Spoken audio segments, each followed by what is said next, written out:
The International Maritime Organization (IMO) has set the tone by setting the target of a 50% reduction in CO2 emissions by 2050, including the stipulations of a 40% improvement in ship efficiency by 2030. Nigeria is among the 175 member states and has aligned with this drive.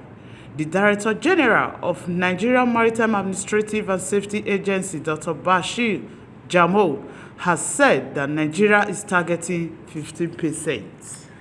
We need collective action, collective collaboration, and speaking with one voice as Africans.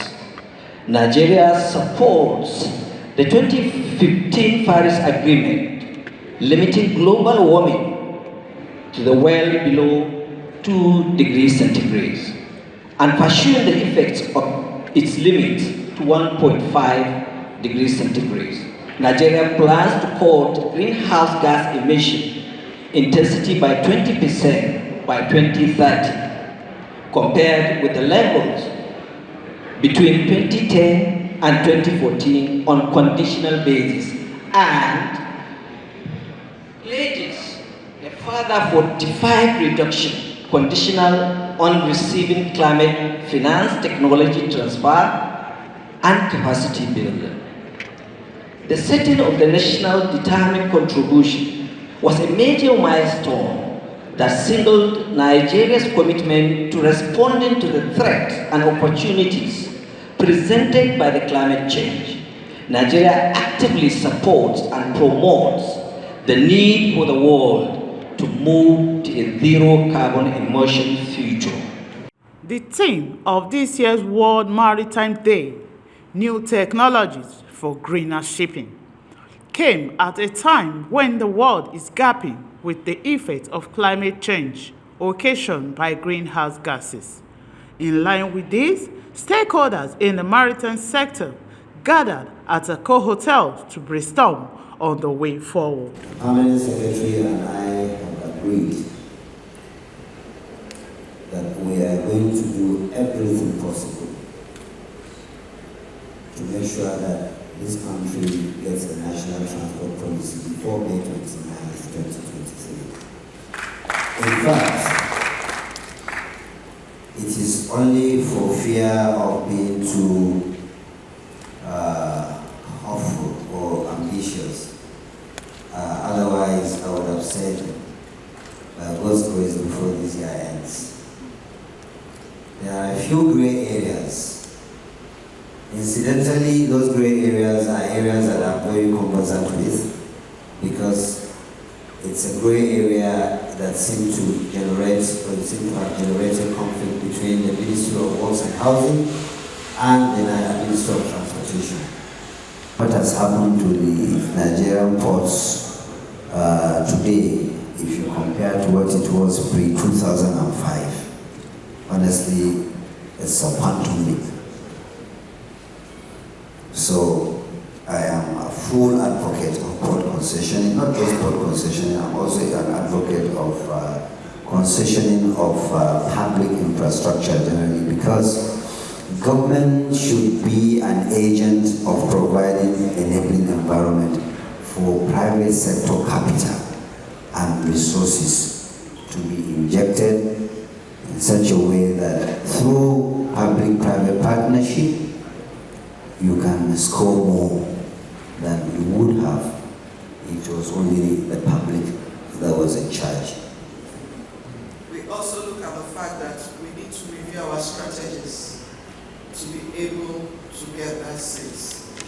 And part of the things that we need to do is to look at what we are doing and try to do it in a different way. And of course, as a team, after we put up the fights to get that seat last year, we also went back in-house and reviewed what we are doing. And right now, we're trying to make sure that we put in place all the necessary things that we need to have a place to be able to go back again and contest that seat. And we are also reaching out and collaborating with the alternate permanent representative of Nigeria to IMO, is part of this team. I'm sure it's there somewhere in the hall. And we will ask Nigerians to support us, particularly the press, and report more positive things about our nation than the negative things that are usually minor, but we grow it up in such a way that it gives the wrong impression. We are working internally, and I'm sure going back the next time, we'll be in a better position to win the IMO seats. Thank you. The result has not only been the unsustainable pillage of natural resources to feed increasing industrial and individual needs, but it has also brought in its wake emerging health issues, many of which have been linked to the increase of damaging emissions and the gradual destruction of Earth's natural planetary buffers.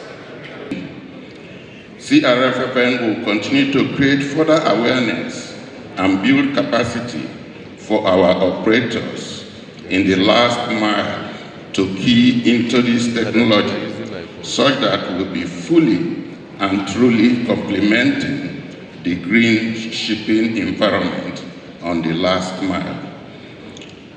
It is a truism that sustaining a greener environment will be of immense benefit to this generation and more generations to come. Let's adopt and sustain greener shipping as a maritime culture for our common interest. Thank you very much for your attention. Green ship is a name given to any sea-going vessel that contributes towards improving the present environmental condition in some ways. The event, which was organized by NIMASA, was well attended by the who and who in the maritime sector. Joy Enamuna, Seabed TV.